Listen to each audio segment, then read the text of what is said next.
മുസ്ലിങ്ങളിൽ ചിന്താപരമായ പിഴവ് വന്നിട്ടുണ്ട്. ഉദാഹരണം, ബദർ യുദ്ധത്തെ മനസ്സിലാക്കിയെടുത്ത് മുസ്ലിങ്ങൾക്ക് പിഴവ് പറ്റിയെന്നാണ് ഞാൻ മനസ്സിലാക്കുന്നത്. വലിയ പിഴവാണത്, ചെറിയ പിഴവല്ല. പ്രഭാഷണങ്ങളെല്ലാം തൗഹീദും ശിർക്കും ഏറ്റുമുട്ടിയെന്ന ഒരു ലോക ചരിത്രത്തിൽ തൗഹീദ് ശിർക്കുമായി വാളുകൊണ്ട് ഏറ്റുമുട്ടിയ ചരിത്രമില്ല. തെറ്റാണ് അറിയാൻ. തൗഹീദും ശിർക്കും ഏറ്റുമുട്ടൂല. എന്തുകൊണ്ട്? എങ്ങനെ ഏറ്റുമുട്ടുന്നു? എന്താണ് വിട്ടിച്ച് പറയുന്നത്?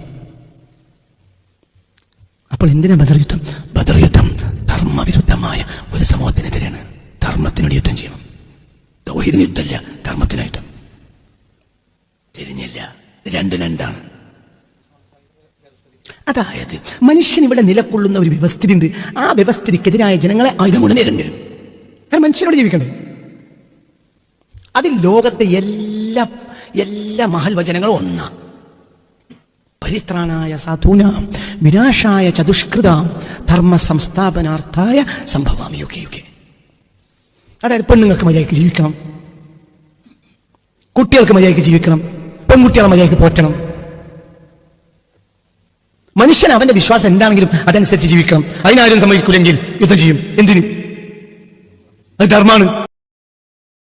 സാമൂഹിക ക്രമങ്ങൾ നാശമാകുമ്പോൾ ആ സാമൂഹിക ക്രമങ്ങളെ നേരെ നിർത്താൻ വേണ്ടി വരുന്നവരാണ് പുണ്യപുരുഷന്മാർ. ഹിന്ദുമതത്തിലെ അവതാരങ്ങൾ എന്ന് പറയും. പരിത്രാണായ സാധൂനാം വിനാശായ ചതുഷ്കൃതാം ധർമ്മ സംസ്ഥാപനാർത്ഥായ സംഭവാമി യുഗേ. ഇത് അർജുനനോട് ഗീതോപദേശിക്കാണ് കൃഷ്ണൻ. അപ്പൊ എവിടെയൊക്കെ അധർമ്മം വരുന്നു ആ അധർമ്മത്തിനെ മാറ്റി ധർമ്മം സ്ഥാപിക്കാൻ സാധാരണ മനുഷ്യർക്ക് കഴിയാതെ വരും.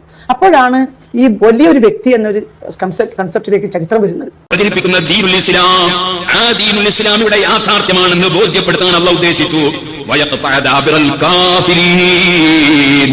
അതിനെ എതിർക്കാനും അതിനെ നശിപ്പിക്കാനും അത് അംഗീകരിച്ചവരെ കൊന്നൊടുക്കാനും അത് അംഗീകരിച്ചവരെ നാട്ടിൽ നിന്ന് പുറത്താക്കാനും അവരെ നശിപ്പിക്കാനും ഒരുങ്ങിയ ആ അൽ കാഫിരീൻ, അവിശ്വാസികളായ ഏത് അവിശ്വാസികൾ മഹാനായ മുഹമ്മദുർ റസൂലുള്ളാഹി സ്വല്ലല്ലാഹു അലൈഹി വസല്ലമ തങ്ങൾ സ്വന്തം ജന്മനാട്ടിൽ ജീവിക്കുമ്പോൾ ജീവിക്കാൻ അനുവദിക്കാതെ മുണ്ട് കൊണ്ടുവന്നിട്ട് കഴുത്തിലിട്ടിട്ട് രണ്ട് ഭാഗവും പിടിച്ചു മുറുക്കി കഴുത്തിനിരിച്ച് കൊല്ലാൻ ശ്രമിച്ചില്ലേ മക്കയിലെ മുശ്രിക്കീങ്ങൾ?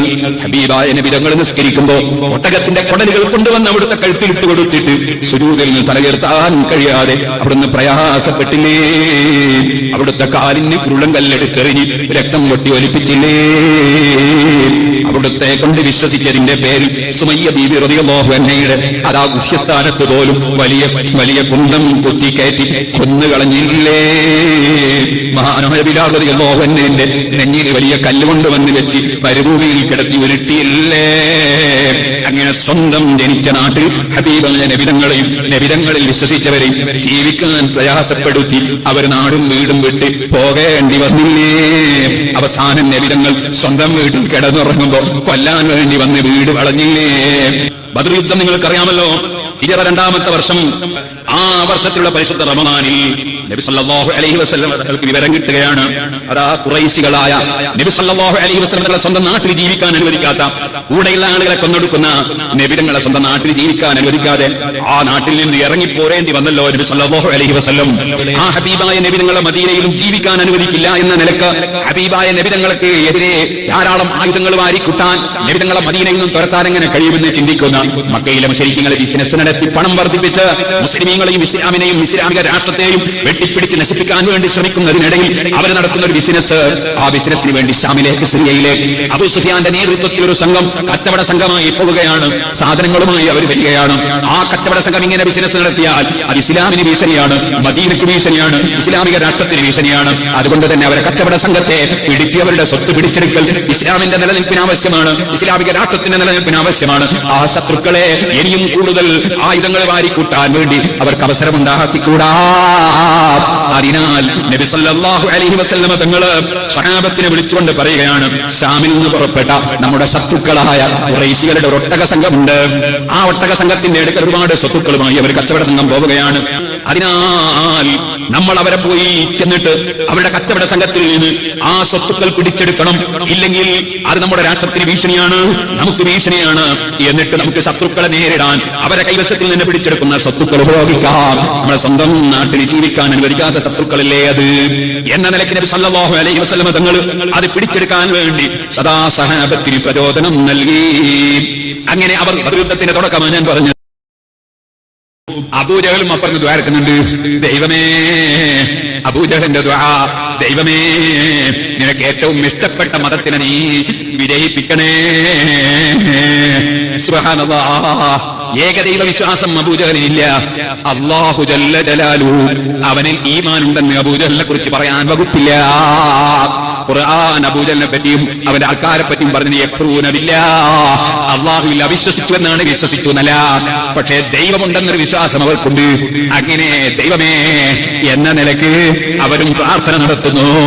അല്ലാഹുവിൽ വിശ്വസിക്കേണ്ടതുപോലെ വിശ്വസിച്ചാലേ അല്ലാഹുവിൽ വിശ്വസിക്കലാ. ബദർ യുദ്ധത്തിന്റെ തലേ ദിവസം മുഹമ്മദ് മുസ്തഫ ബദറിന്റെ താഴ്വരയിൽ വെച്ച് ദുആ ചെയ്തത് സഹീഹുൽ ബുഖാരിയിൽ കാണാം, സഹീഹ് മുസ്ലിമിൽ കാണാം, തുർമുദിയിൽ കാണാം, അബൂദാവൂദിൽ കാണാം, ഇബ്നു മാജയിൽ കാണാം, നസായിൽ കാണാം. എല്ലാ മുഹദ്ദിഥീങ്ങളും ആ ദുആ രേഖപ്പെടുത്തിയിട്ടുണ്ട്. ബദർ യുദ്ധത്തിന്റെ തലേ ദിവസം മുഹമ്മദ് മുസ്തഫ അല്ലാഹുവിന്റെ ഹബീബ് ബദർ യുദ്ധത്തിന്റെ തലേ ദിവസം എന്താണ് ദുആ ചെയ്തത്? അല്ലാഹുമ്മ ഇൻ തുഹ്ലിക ഹഉലാഇൽ ഉസാബ ഫലൻ തുഅബദ അലാ വജ്ഹിൽ അർളി അബദാ. അല്ലാഹു ലാ ദുആയിരുന്നു മാർക്കറ്റ് ദാ ആ ദുആ ഞാൻ ഒന്നുകൂടി ഓർമ്മപ്പെടുത്തി തരാം.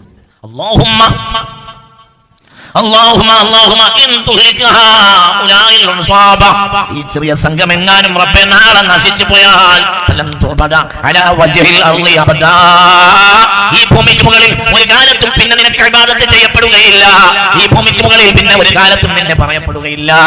ഫലൻ തുഅബദ അലാ വജ്ഹിൽ അർളി അബദാ, ഫലൻ തുഅബദ അലാ വജ്ഹിൽ അർളി അബദാ. മുഹമ്മദ് മുസ്തഫ. അതായത് ബദരീങ്ങൾ നാളെ അങ്ങോട്ട് പൊട്ടിയാൽ, അവരാണ് നശിച്ചാൽ, അവരാണ് തീർന്നാൽ ഈ ലോകത്തിന് അള്ളാഹ്ക്ക് ഇബാദത്ത് നടക്കൂല. മുത്ത് മുഹമ്മദ് മുസ്തഫ. ബദർ യുദ്ധം കഴിഞ്ഞപ്പോൾ അള്ളാഹ് പറഞ്ഞു, നിങ്ങൾ തോന്നിയാസം തമ്മാടിത്തം ചെയ്താൽ ഞാൻ നരകത്തിലൂടെ കേട്ടോ എന്ന് ഒരൊറ്റ കൂട്ടരോടാണ് അള്ളാഹു തആല സമ്മാനം കൊടുത്തത്. അത് ബദരീങ്ങൾക്കാണ്. അതിന്റെ അർത്ഥം ആദ്യം രണ്ടോട്ടം മടക്കി പറഞ്ഞു. അതിന്റെ അർത്ഥം അവർ തോന്നിയാസം ചെയ്യുന്നല്ല. മുഅ്മിനീങ്ങളെ, ബദരീങ്ങൾ സാധാരണ ആളുകളല്ല, ഒരു വല്ലാത്തൊരു കൂട്ടർ. എന്തിനാ അതൊക്കെ പറയുന്നത്? ബദറിൽ സഹായിച്ച മലക്കുകൾ പോലും സാധാരണ മലക്കുകളല്ല. പ്രവാചകന്മാർ ഒക്കെ വരുന്നത് സാമൂഹിക ക്രമങ്ങൾ നാശമാകുമ്പോൾ ആ സാമൂഹിക ക്രമങ്ങളെ നേരെ നിർത്താൻ വേണ്ടി വരുന്നവരാണ് പുണ്യപുരുഷന്മാർ. ഹിന്ദുമതത്തിലെ അവതാരങ്ങൾ എന്ന് പറയും. പരിത്രണായ സാധൂനാം വിനാശായ ചതുഷ്കൃതാം ധർമ്മസംസ്ഥാപനാർത്ഥായ സംഭവാമി യുഗേ യുഗേ. ഇത് അർജുനനോട് ഗീതോപദേശിക്കാണ് കൃഷ്ണൻ. അപ്പൊ എവിടെയൊക്കെ അധർമ്മം വരുന്നു ആ അധർമ്മത്തിനെ മാറ്റി ധർമ്മം സ്ഥാപിക്കാൻ സാധാരണ മനുഷ്യർക്ക് കഴിയാതെ വരും. അപ്പോഴാണ് ഈ വലിയൊരു വ്യക്തി എന്നൊരു കൺസെപ്റ്റിലേക്ക് ചരിത്രം വരുന്നത്. നിങ്ങളൊരു സപ്പോസ് അപ്പുറത്തൊരു ക്രിസ്ത്യാനി ഇരിക്കുന്നു. ആ ക്രിസ്ത്യാനിക്ക് ഇതൊന്നും കേട്ടിട്ടും അയാൾ ഇസ്ലാമിൽ അയാളെ നിർബന്ധിച്ച് പിടിച്ച് ഭാഗത്തിലൂടെ അയാളെ പ്രേരിപ്പിച്ച് കേൾക്കേണ്ട ഒരു ആവശ്യം ഇസ്ലാമിനില്ല. പറയാം ചിലപ്പോ പറയാതിരിക്കലാന്നുണ്ടെങ്കിൽ പറയണ്ട. അങ്ങനെയല്ലേ കോടുനായരെ എന്നെങ്കിലും ഇവിടെ മലബാറിലെ മുസ്ലിം നവോത്ഥാന നായകരിൽ ഏറ്റവും പ്രധാനിയല്ലേ എല്ലാവരും അംഗീകരിക്കുന്ന മമ്പുറത്തെ സയ്യിദ് ആലവി തങ്ങൾ. അവസാന ദിവസം വരെ അവരുടെ സെക്രട്ടറിയാരാ? കോണ്ട് നായരോട് ഒരു ദിവസമെങ്കിലും മുസ്ലിം ആവും കോന്തു എന്ന് പറഞ്ഞാൽ അയാൾ മുസ്ലിമാവുണ്ട് പറഞ്ഞിട്ടുണ്ടോ? അതിലെങ്കിലും വല്ല കമ്മിയുണ്ടോ? എന്തുകൊണ്ട്? കോണ്ട് നായരോട് പറയേണ്ടേ ഇല്ല എന്ന് ആ മനുഷ്യന്റെ 6ാം ഇന്ദ്രിയം ആ മനുഷ്യനോട് പറഞ്ഞിട്ടുണ്ടാവും. കുറ്റക്കാരനാണോ മമ്പുറത്താങ്കൾ? ആ ഒരു കുറ്റം പരലോകത്തുണ്ടാവും. ഇല്ല, ചിലപ്പോൾ മിണ്ടാതിരിക്കലായിരിക്കും നന്മ. ഒരാളെ എനിക്ക് വിവരം തന്നത് മുസ്ലിം വീടുകൾക്ക് മുന്നിൽ സ്റ്റാർ തൂക്കുന്നുണ്ട്. അതെങ്ങനെയാണോ മുസ്ലിം വീടിന്റെ മുന്നിൽ സ്റ്റാർ തൂക്കുണ്ടാ? എങ്ങനെയാണോ മുസ്ലിം വീടിന്റെ മുന്നിൽ സ്റ്റാർ തൂക്കുക? എന്താ ഈ കാട്ടുന്നതിൻ്റെ ഒക്കെ അടിസ്ഥാനം? ഈ സ്റ്റാറും ഈ ക്രിസ്തുമസും തനി ശിർക്കാണ്. യേശു ക്രിസ്തു ഡിസംബർ 25 ജനിച്ചത് എന്നതിന് യാതൊരു രേഖയും ഭൂമിയിൽ എവിടെയുമില്ല. ഇത് ആരെങ്കിലും അല്ല പറയുന്നത്, ഇത് റഹ്മത്തുള്ളയാണ് പറയുന്നത്. ക്രിസ്ത്യാനിറ്റി എന്ന് പറഞ്ഞ ഒരു ധർമ്മവും നന്മയും കരുണയും ഉള്ളൊരു മതമാണ്. അതിനെ നിങ്ങൾ യൂറോപ്പിൽ നിന്ന് വായിക്കരുത്. യൂറോപ്പിൽ നിന്ന് ക്രിസ്ത്യാനിറ്റിയെ വായിക്കരുത്. അതൊരു ധർമ്മമുള്ള, നന്മയുള്ള, നീതിയുള്ള, സത്യമുള്ള ഒരു മതമാണ്. അതിന് യൂറോപ്പിൽ നിന്ന് വായിക്കുമ്പോഴാണ് പിഴക്ക്.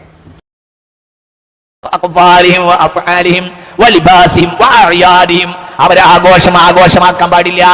അവർക്ക് പ്രത്യേകമായ വിഷുവിന്റെ ആഘോഷം മുസ്ലിമീങ്ങൾക്ക് ആഘോഷമല്ല. ഉണ്ടെങ്കിൽ അത് ശിർക്കിൽ പങ്കുചേരലാണെന്ന് മുഹമ്മദ് നബി ചിന്തിക്കണം. ഇത്തരം ആഘോഷങ്ങൾ, ഓണത്തിന്റെ ആഘോഷം മുസ്ലിമിന്റെ ആഘോഷമല്ല. എന്തുകൊണ്ട്? ഓണം ഉദ്ഘാടനം ചെയ്തത് പരശുരാമനാണ്. വാമന പ്രതിഷ്ഠയിൽ തൃക്കാക്കരയിൽ സ്ഥാപിച്ച വാമന പ്രതിഷ്ഠയുടെ അനുബന്ധമാണ് ഓണാഘോഷം. വാമനൻ എന്നത് മഹാവിഷ്ണുവിന്റെ 10 അവതാരങ്ങളിൽ ഒന്നാണ്. തൃക്കാക്കരയിൽ തൃക്കാൽ കുത്തിയ കര എന്നാണ്. തൃക്കാൽ കൊണ്ട് ഉദ്ദേശിക്കുന്നത് മഹാവിഷ്ണുവിന്റെ കാലാണ്. തൃക്കാക്കരയിലാണ് ഇന്ത്യ കേരള ചരിത്രത്തിൽ ആദ്യമായി ഓണം ഉണ്ടായിട്ടുള്ളത്. ഓണം ഉദ്ഘാടനം ചെയ്തത് പരശുരാമനാണ്. പരശുരാമനും മഹാവിഷ്ണുവിന്റെ മറ്റൊരവതാരമാണ്. അതുകൊണ്ട് അത് മുസൽമാന്റെ ആഘോഷമല്ല. അതിൽ ആത്മാർത്ഥമായി പങ്കുചേരുന്നവർ ഫഖദ് അശ്റക ബില്ലാഹ്. വിളവെടുപ്പ് ഉത്സവമല്ല, അതൊരു വിളവെടുപ്പിന്റെ ഉത്സവമല്ല. അതിൽ പ്രത്യേകമായ സവർണ ഫാഷിസം നമ്മുടെ മേൽ അധികാരം നേടിയതാണ്. ഓണാഘോഷത്തിന് അടുത്ത വീട്ടിലെ കൃഷ്ണന്റെ വീട്ടിൽ നിന്ന് വേലായുധന്റെ വീട്ടിൽ നിന്ന് ഭക്ഷണം കൊണ്ടുവന്നാൽ കഴിക്കാൻ പാടുള്ളൂ ചോദിക്കാറുണ്ടായിരുന്നു പഴയ കാലത്ത്. നിങ്ങൾ വളർന്നു അല്ലെങ്കിൽ കുറെ കാലമായി നിങ്ങൾക്ക് ആയുസ് കുറച്ച് കഴിഞ്ഞിട്ടുണ്ടല്ലോ. ഏതെങ്കിലും കാലത്ത് ഒരു ഉസ്താദിനോട് എഴുതി ചോദിച്ചിട്ടുണ്ടോ ഓണത്തിന് ഭക്ഷണം കഴിക്കാണ്ടോ പാടുണ്ടോ?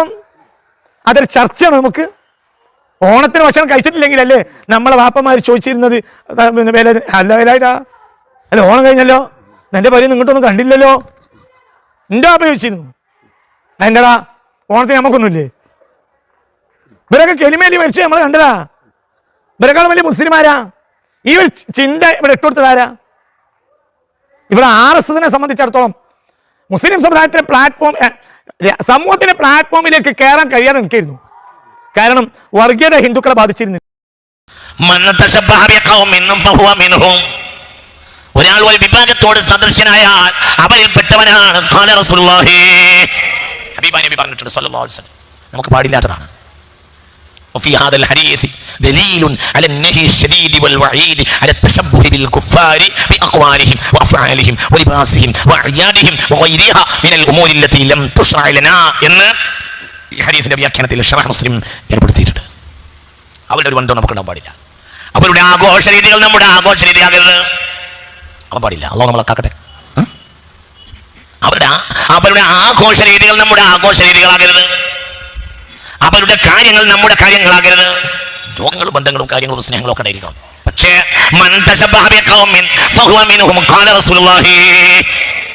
വളരെ ശ്രദ്ധിക്കണം. ഇത് നിസ്സാരപ്പെട്ട കാര്യമല്ല. ഇതൊരിക്കലും നിസ്സാരപ്പെട്ട കാര്യമല്ല. അള്ളാഹു നമ്മെ കാത്തിരക്ഷിക്കട്ടെ. അവർക്ക് പറയൂ അള്ളാഹു നമ്മെ കാത്തിരക്ഷിക്കട്ടെ. ഇതൊക്കെ ചിന്തിക്കണം. അതുകൊണ്ട് ഞാൻ നിർത്തുന്നില്ല. നേരായ വഴിക്ക് ഓരോരുത്തരും ജീവിക്കുക, അള്ളാഹുവിനെ പേടിക്കുക, അത്തരം പ്രവർത്തനങ്ങളിൽ നിന്ന് മാറി നിൽക്കുക. അത്തരം പ്രവർത്തനങ്ങൾ മുസ്ലിങ്ങൾക്ക് അഭികാമ്യമല്ല. അത് വളരെ കുറ്റകരമായ കാര്യമാണ്. അള്ളാഹു നമ്മെ കാത്തിരക്ഷിക്കുമാറാകട്ടെ. ആയുസിൽ ഒരു റമളാൻ കൊണ്ട് മുത്തക്കയായ ഒരാൺകുട്ടിനെ പറയും ബത്തക്ക നിന്നിട്ടുണ്ട്. മുത്തക്കയറ്റില്ല. ബത്തക്ക മുത്തക്കി രണ്ടും ഒരേ പോലാണ്. നമ്മൾ മുത്തക്കയറ്റില്ലെങ്കിലും ബത്തക്കയറ്റും. ബത്തക്കനൊന്നും ഇതൊന്നും പറഞ്ഞിട്ട് കാര്യമല്ല. കാരണം ഞാനീ പറഞ്ഞ ഞങ്ങളെ തലയ്ക്കൂല. ഇയാളൊരു പിരാന്താണ്. എനിക്കെന്നെ എനിക്ക് പിരാന്താണ്. എനിക്കറിയടോ എനിക്ക് പിരാന്താണ്. എനിക്ക് വേറെ സൈസ് പിരാന്താണ്. എനിക്ക് പിരാന്താണ്. ഇത് വേറൊരു സൈസ് പിരാന്താണ് അത്ര.